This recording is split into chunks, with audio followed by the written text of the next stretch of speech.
He's assistant police chief. He's here to talk about a missing person case that he's involved in and turned into a vicious murder. Supervising police officer-involved shootings and much more. Welcome to the Law Enforcement Talk Radio Show. In the Law Enforcement Talk Radio Show, we are joined by special guests talking about their experiences, the realities of investigating crimes, plus those who have experienced horrendous trauma. Police, first responders, military, and victims of crime share their stories. Hi, I'm John J. Wiley. In addition to being a broadcaster, I'm also a retired police sergeant. Be sure to check out our website, letradio.com, and also like us on Facebook. Search for the Law Enforcement Talk Radio Show. Of all the radio stations in the United States, there are no other shows like the Law Enforcement Talk Radio Show. And on Facebook, there's only one official page. Do a search on Facebook for the Law Enforcement Talk Radio Show, and be sure to like the Law Enforcement Talk Radio Show Facebook page. And if you're on the Clubhouse drop-in audio chat app, be sure to look for me and follow me. My name's John, the letter J, Wiley, W-I-L-E-Y. You can also search for @LET Radio Show. Joining us from Portland, Maine, we have Joseph Laughlin on the phone. Joseph is Portland, Maine Police's Assistant Chief, and his website, shotsfired.com, and also josephklaughlin.com. Joseph, first of all, thanks very much for your service. Secondly, thanks for being guest on the Law Enforcement Talk Radio Show. Very much appreciated. Yes, sir. Thank you for having me. It's good to have you, and I got to be totally honest with you. I don't get to talk to police brass very often, so this is something I'm very, very. I didn't expect to be there. I didn't expect to get up that high. It just happened, you know. We'll cover that in a moment. Part of the problem is, most active duty police can't talk in the media, so I appreciate it very, very much. And I know there's a lot online, but trust me when I tell you, I'm not going to ask any gotcha questions. That's not going to happen. Yeah, I'm retired. I spoke to the media many times. I got no problem. Oh, so you're retired now. How long ago did you retire? Yeah. I've been out since I was the interim chief in 29, and I retired as the assistant chief in 2010. And I've been working for a security tech company, wrote 2 books, and a whole bunch. Actually, I had a steak sauce, too, from Brooklyn, but that's another story. So you got a little bit of everything. You got your thumbs and everything, don't you? You got it. You got to keep busy, right? Look, I'm so busy now. I used to wonder, when I retired from police work, I thought I'd write the great American novel or open an Irish tavern with all the free time I had. Now I got no free time at all. Yeah, I heard. I was listening to a couple of the podcasts, which were great. Well, thank you so much. We're here to talk about finding Amy, a missing person case that turned into a homicide, and then an area that doesn't get talked about very often, the supervisor's role when investigating officer-involved shootings. What really happens? People think certain things happen. The reality is often far different. First, your police career. Did you set out to become a cop, or that happened by accident? It happened by accident, like a calling. A lot of us are led to it. So what happened with me is, I grew up in the New York metropolitan area, and was raised in Belmore pretty much. My father had a business downtown Manhattan. We had a summer home in Breezy Point. And I'd spent a lot of time in Manhattan. And I remember as a kid, it was dirty and filthy and a lot of crime. And I remember seeing the cops and going, man, I wouldn't want that job. It's just they were soaking wet. And they had the powder blue shirts on back then. And, not on my screen. And I loved going up to the country when I was a scout as a kid. And I wanted to do something, outdoors with, maybe a national park ranger or something like that. My father sent me to college up here to get me out of New York. I went to St. Joe's College in Portland, Maine. And after college, I pretty much, everybody's coming out of Vietnam and all the stuff that was happening in the country and what they did to the Vietnam vets, which is similar to what they did to police officers in this country. Same thing. And, then 10 years later, everybody apologizes too late. So I ended up working in the Riverhead Police Department in Long Island inadvertently because I was on the unemployment line, and the guy placed me through a government training program to try to get me into my field, and I ended up in the Riverhead Police Department as a tow truck operator. And I said, I don't want to do that. I don't want to work with those guys. I was chased around by NYPD as a kid, doing a lot of mischievous stuff, and I just had a classic sophomoric, liberal view on police. And man, was I stunned at what I saw just on a Sunday morning. And to me, it was like the big Boy Scouts. And I went in, a lot of the housing areas they had, and challenging circumstances that was in the violence and all the stuff that we know now. Well, I know I'm talking a lot, but I ended up going back to college and working for the college, and I was looking at the city of Portland after growing up in New York. I didn't know anybody. The only cop I knew was shot in the face, so that was sort of an alarm.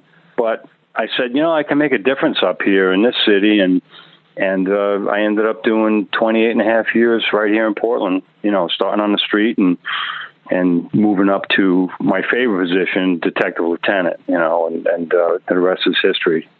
Well, you said earlier that you climbed the ranks accidentally. It wasn't on purpose, and you're surprised as anybody. Right. And I'm sure the view changed, your job changed, because one of the biggest things I tell people is I couldn't wait to be promoted to sergeant, and then when I got to be sergeant, I'm not so sure I like this. Yeah, it's hard. It's a big transition.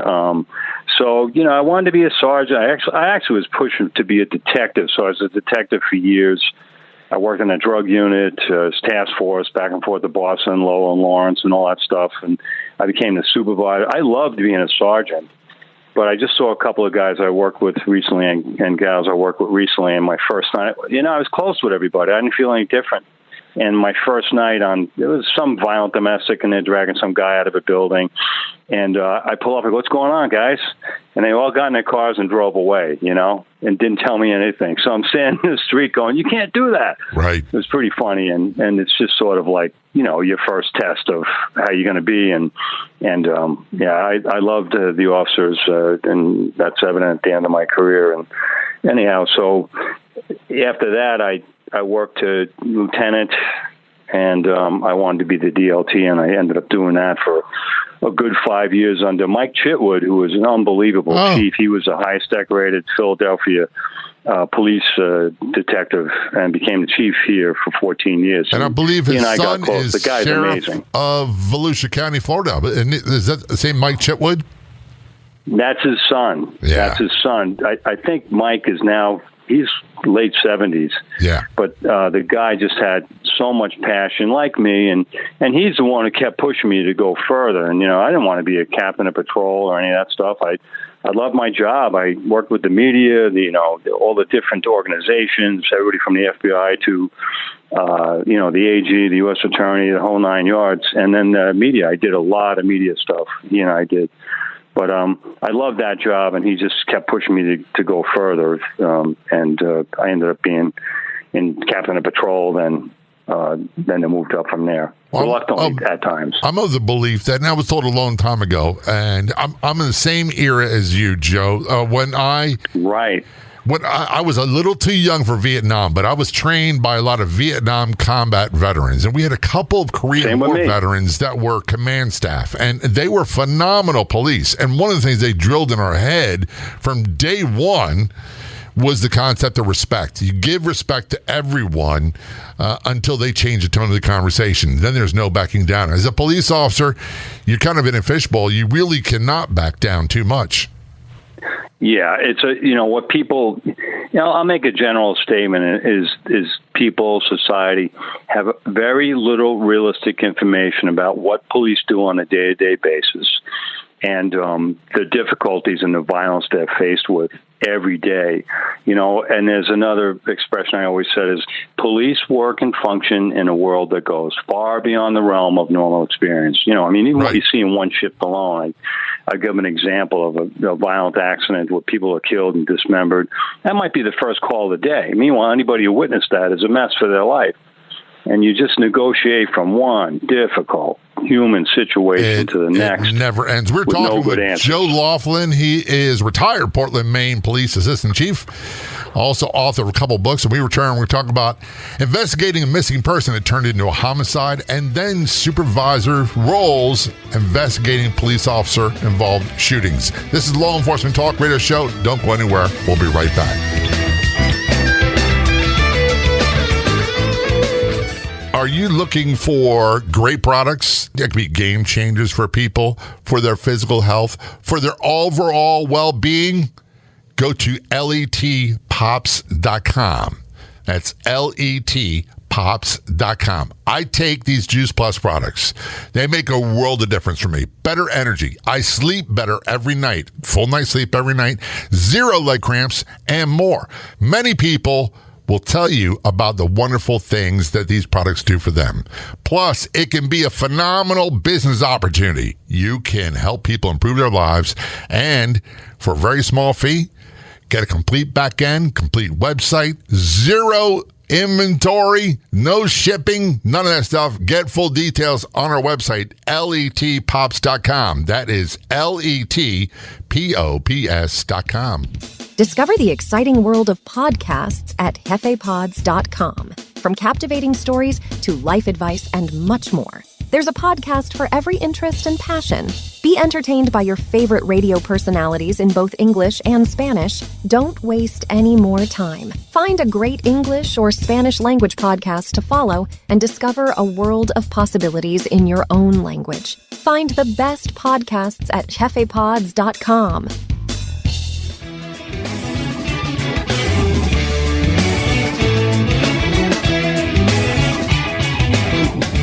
Returning to our conversation with Joseph K. Laughlin, retired Portland, Maine Police Assistant Chief.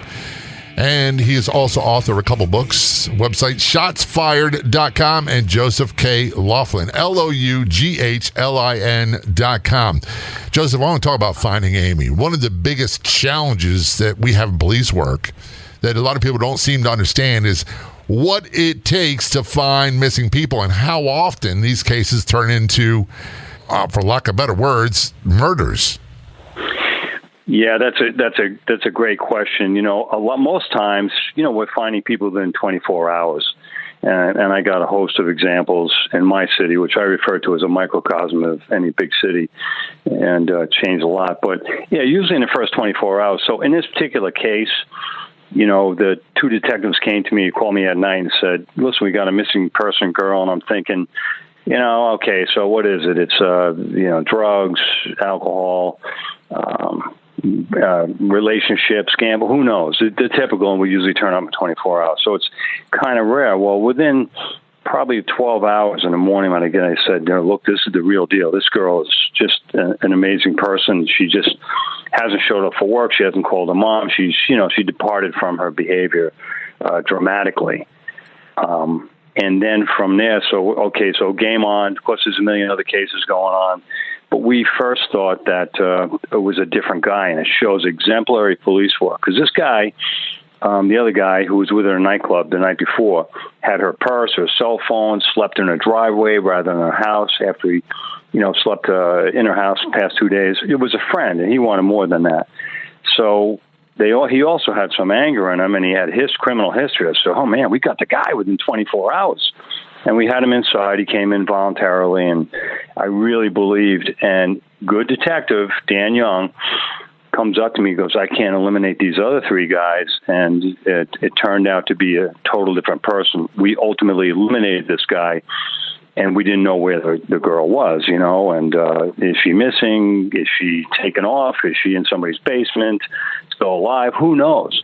And it turned out that she was taken to the woods by the offender from a nightclub, shot in the head after he raped her, and then went back the next day and buried her. We didn't know that. How long did it take your crew to figure that part out before they discovered that her body? Well, it took us 3 months to find the body. I think I can't remember just the exact. What happened in September, ended up finding her on December 8th. And that's an amazing. It's the first time we cooperated with the state police, the Warden Service. The Warden Service called us up and said, hey, listen, we think we can help. And I go, what are you guys going to do in the city? And it's an amazing sequence of giving up and then starting up again, and, you know, a lot of highs and lows to ultimately finding her body in the woods, which was, I did a lot of cases like you and the detectives did, but 2 things that people it shows the emotional component of the police officers and human beings behind the badge, and also the, what victims go through and the trauma that's transferred to you, and how difficult it is to watch the sister and the mother and the father just suffering, going through all the anguish, and to ultimately find her was just exhilarating, although very, very disturbing, doing a forensic dig and finding her. What the guy did was he went back the next day, buried her, put a cement form over her so the animals, nobody can get her, and out in the woods outside the city. And, again, it's stunning. Haven't done a lot of cases, and I felt compelled to write about it. So I also need to mention my co-author, Kate Clark-Flora, who's a well-known writer and has published 20 books. And, so I was telling her, I got to write the story. It's unbelievable, and just having such a success with that, although she's passed, and we did that. It took us a couple of years. It was a lot of work on top of when I was working too. So you did that while you're still a cop. That's like not enough work to begin with on either side. Yeah, I started out as a DLT and ended up as a captain sometime during that time. And I don't know. You look back on things we did and all the craziness and the job and how I wrote the book is amazing. But we did it together where I'd write stuff and she'd write stuff, and she'd come up with different ideas of how to. It was quite a process. And it goes from my voice into the story and then back into that to culminate with the finding of her and putting the killer away. Well, if you are in communication with anybody that's related to the case, still in the job, please tell them I said thank you for what they did, because this kind of thing happened. I hate to say it, Joseph, it happens every day across the United States. Yeah, every day. And women in particular are targeted by predatory people, and quite often when they disappear, I like to keep a stiff upper lip, as they say, but we know at a certain point, if we don't get any leads, more than likely it's a worst case scenario, and sometimes you never find them. Correct. We have a couple of cold cases like that too. And in fact, as we're talking, I'm thinking of the first homicide I went to. A woman was strangled in the bathtub. I thought she had her throat slashed, but I was so new I didn't know. And that took us 20 years to solve. And one of my detectives, the passion that they had. Actually, I had left the division at that point, and he had solved it.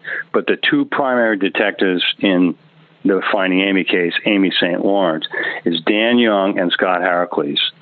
Dan is from Portland PD, an amazing, guy with the telemetry and the gravitas. He was unbelievable. And so is Scott, who was from the state police at the time. And first time we ever merged these guys together. And then the rest of the detectives, there's tons of other cases going on. And right. It's not like the movies. It's, like we're working one case. So everybody's pulled all over the place. And you mean they're not solved in 1 hour. We watch television, and everything stops. They dedicate a task force to one case, and it's all solved within 1 hour. That's not the case. That's not reality. It's so stupid. But, I make a general statement is that people are trained and educated by TV, the movies, videos, shows, social media, and it's nothing like reality at all. In fact, reality is grotesque, dirty, disturbing, and permanent. But this case they did 5 documentaries on it over the years, and it's in paperback now, but of all the cases I've done and watched the detectives refer to her as our Amy, I never heard that. They were really passionate about it, like we all are in any case. There's still pictures of people on our desks that haven't been solved. When I left, I said, can you please try to work on this? Can you please try to work on that?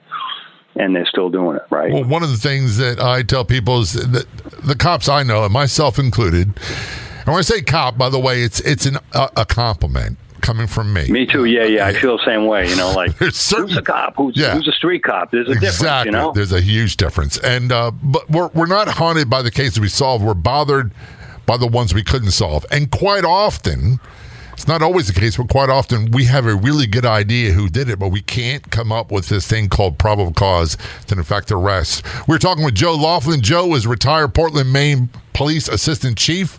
He's author of a couple of books, one including called Finding Amy. Go to shotsfired.com or his other website, Joseph K. Laughlin, LOUGHLIN.com. We return, we're going to talk more about the Finding Amy case and then what it's really like investigating officer-involved shootings. This is Law Enforcement Talk Radio Show. Don't go anywhere. We'll be right back.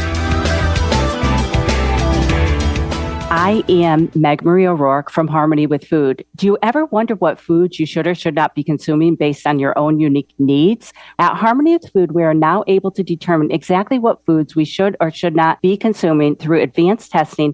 Test, don't guess is the motto at Harmony with Food's BioUnique Boutique program. It has never been easier than now to determine what food, drinks, and supplements you need for your individualized needs. Head over to harmonywithfood.com and click on the testing tab. What is the Haunting or Not podcast? It's a free podcast that takes a different approach to ghost stories, hauntings, and cases of demonic forces. Husband and wife podcast hosts mix comedy, facts, and a healthy dose of police evidence skepticism to help you decide, are these hauntings or not? Helping you decide what's real and what is fake or an overhyped exaggeration. From world-famous cases to lesser-known reports, they talk about them all in the Haunting or Not podcast, available for free on most podcast platforms. Or do a Google search for Haunting or Not podcast.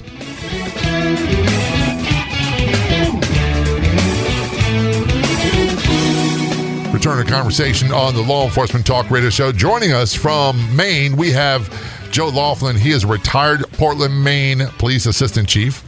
He's also author of a couple books. One's called Finding Amy. It's got two websites, shotsfired.com and josephklaughlin.com. It's spelled LOUGHLIN.com. I'm going to apologize in advance. Joe, I'm not going to call you a maniac. Yeah, please. Yeah. I'm a New Yorker original. You're a New Yorker. Living in Maine. Well, I thought all the New Yorkers moved to Florida. I thought it was a requirement. Well, I did. I do that too. I'm down there now. I come back up here in the summer. Yeah, actually, yeah. So don't blame you. I'm in North Florida, above Jacksonville. If I could afford to be a snowbird, believe me, I'd be first in line. My wife and the boss and I talk about that all the time. Before we get back into the wrapping of the case, Finding Amy, there's something I gotta say. I have two daughters. I'm my wife.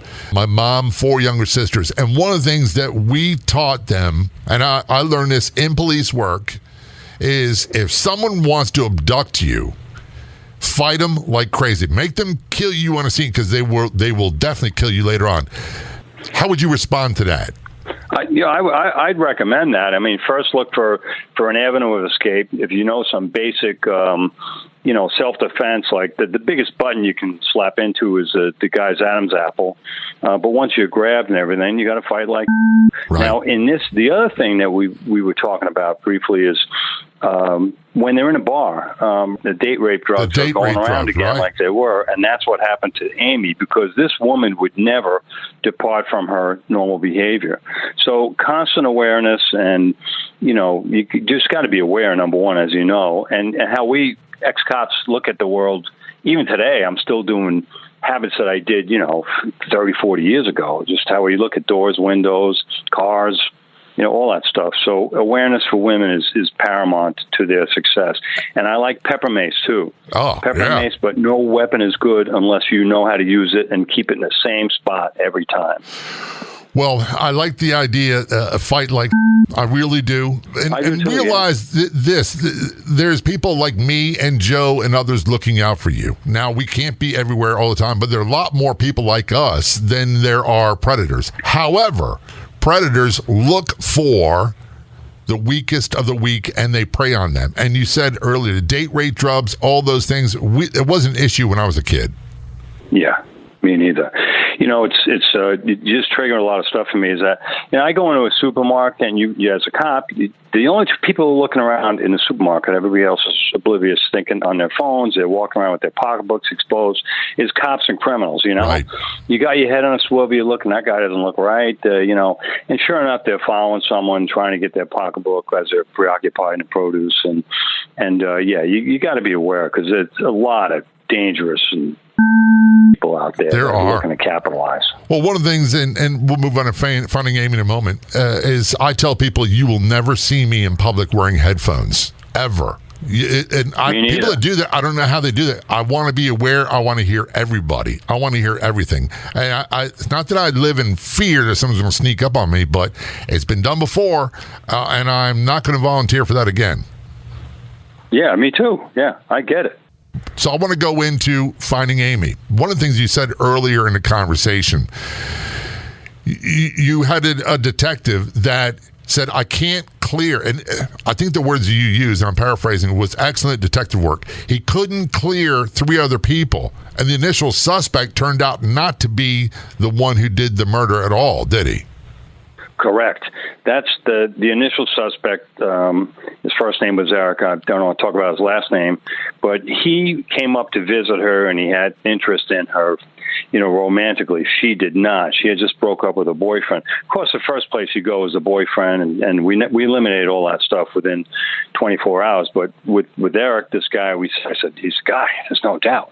And he had all the post-offense behavior that you would expect. He lied to us. He had some criminal activity behind him. He had a restraining order against a woman in Florida, like a girl looked like Amy, and all that relative information that would alert you to post-offense behavior. But Danny Young, we had brought 3 other guys in that were with her at the nightclub. Eric didn't dance. The killer did, and he wanted to dance with her. He had eyes on her, and he was adept. He was a serial sexual predator, and I personally think this was his first kill, and he would have been a serial killer if we didn't stop. And there's no doubt. I mean, he just is right out of a criminal psychology a book or a Quantico, psychology book. So he ended up, when she couldn't find a friend, taking her for a ride, and then we caught him in a lie saying he dropped her off at the nightclub. And we, at a certain time of night, we know that, no, it's a ghost town, because we sweep that area with cops at 1 o'clock in the morning, because there was so many fights and weapons calls and stuff down there at the time. And so we got him on a lie, but we didn't tell anybody. We floated into the media later on to ratchet up the pressure on him. And he told us this convoluted, an investigation. Right. People lie with specific lies. And he told us stuff like, there's no way this stuff is true. And then we'd see him on video at a gas station way back when. I said, the girl's probably in the trunk, and all that stuff. And bang, we found out who the real guy was that we focused on. And he had all sorts of post-offense behavior. He had blood on his... we didn't know this at the time. We got this from witnesses and tracking people down. It took a long time.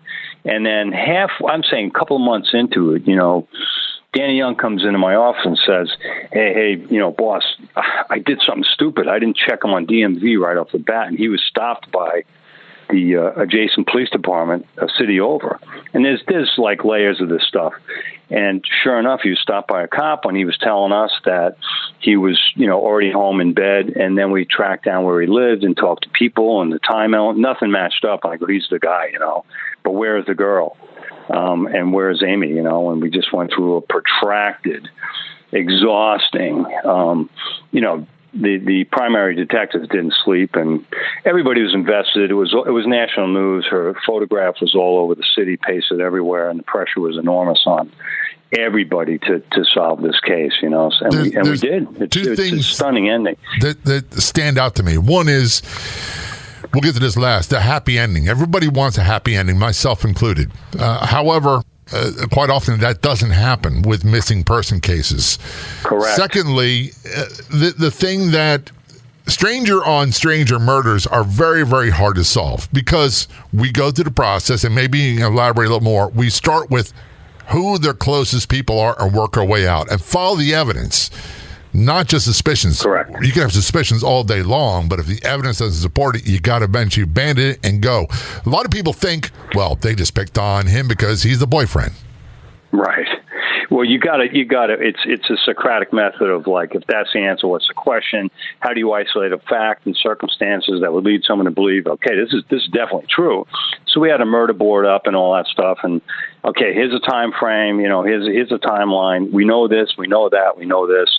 We eliminated everybody else. It's him. But how do we get him? Ultimately, he confessed to his mother. It's a long story, but actually, thinking about your wife, I actually used a psychic who told us some amazing. I was driving to work one day, and the psychic was on the radio, and I heard of her before, and she was, blowing people away, and so I said, I'll call her up and see, if she can find this girl. And she told us stuff that was uncanny, unbelievable, but didn't help us find the body. But when we did find the body, a lot of stuff was, wow, true. Well, I'm so glad that you all did, and I'm sorry that there wasn't the happy ending, the white picket fence, the Hallmark movie things. That doesn't happen in real life for many cases. It's brutal. And again, one of the things that bothers every police officer is, watching people suffer. It's hard. Especially kids, parents, telling someone their kid's dead, or seeing a kid dead on the floor, shot in the head, or a baby in a closet killed. That stuff stays with you. We're talking with Joe Laughlin. He's retired Portland, Maine Police Assistant Chief, also author of a couple books. We return. We'll wrap up Finding Amy and then get quickly into supervising officer-involved shootings. Don't go anywhere. We'll be right back.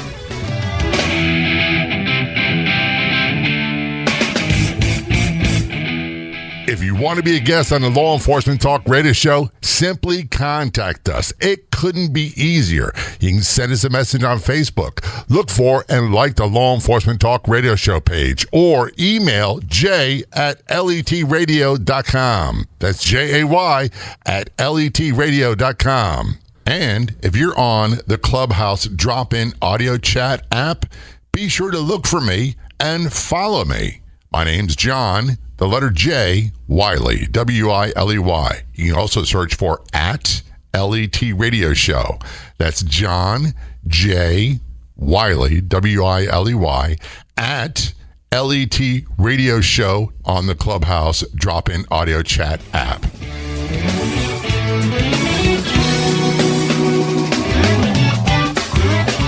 Return to our conversation with Joe Laughlin. Joe's retired Portland, Maine Police Assistant Chief. That means number 2 in charge.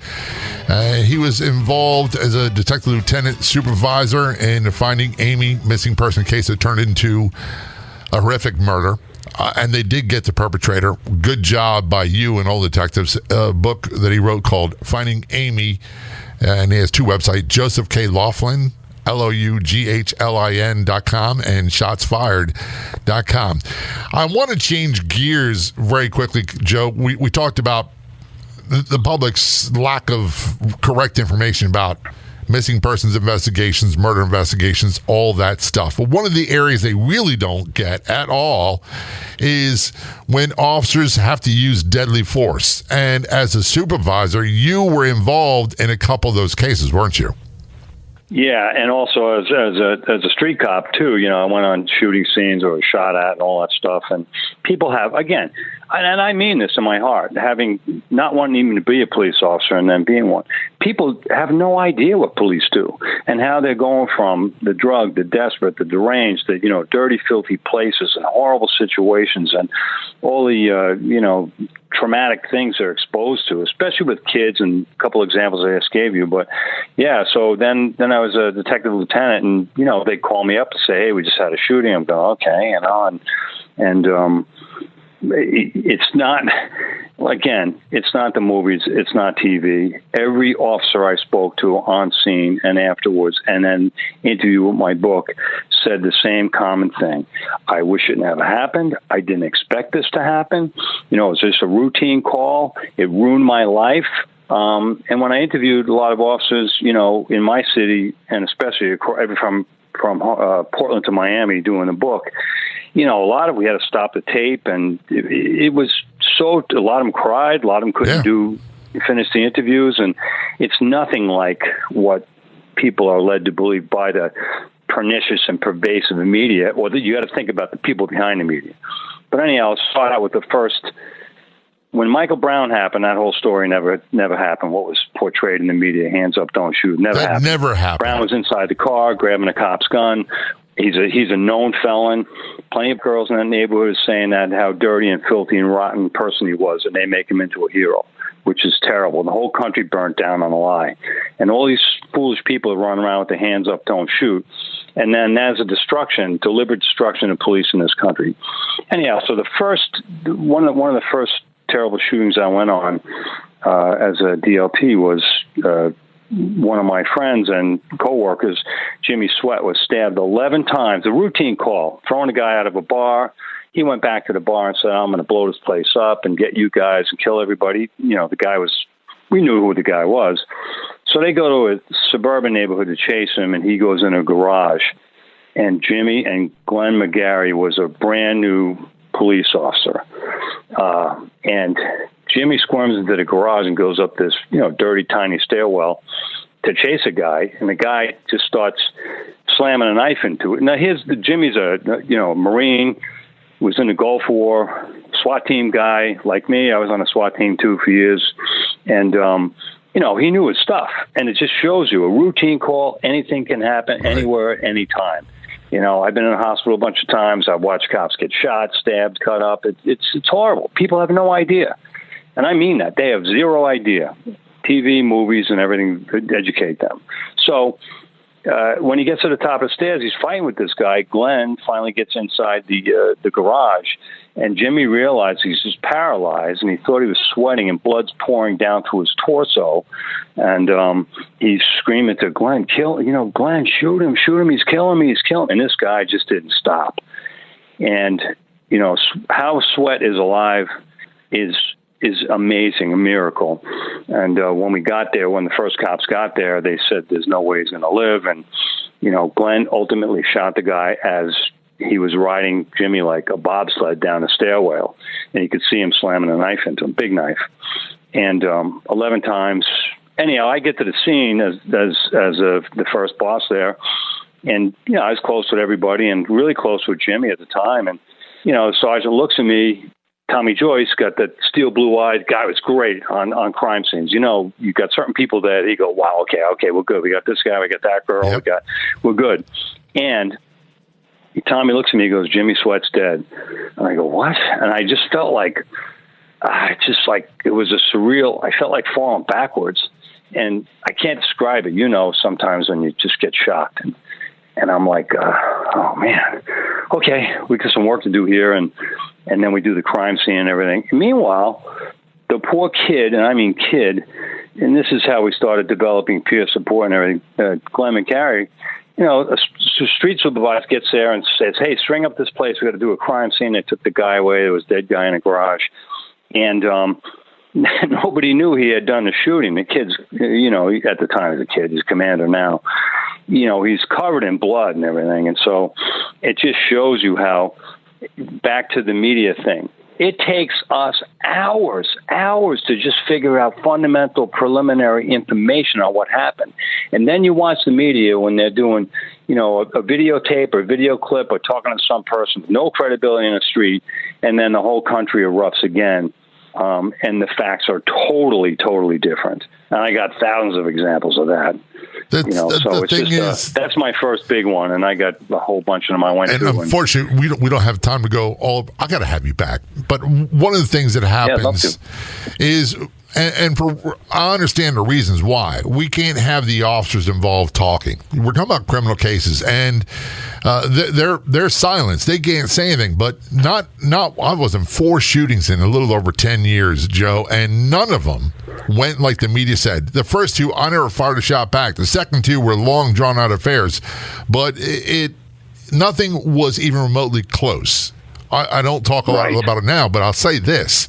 The one that ended my career, that I thought I sprained my wrist and I had multiple surgeries, is the guy. I remember clearly saying to myself, thinking, this guy's trying to kill me. I don't understand why, and I'm going to die, but it won't be tonight, and it won't be because of him. And I was prepared at that point to do whatever it took.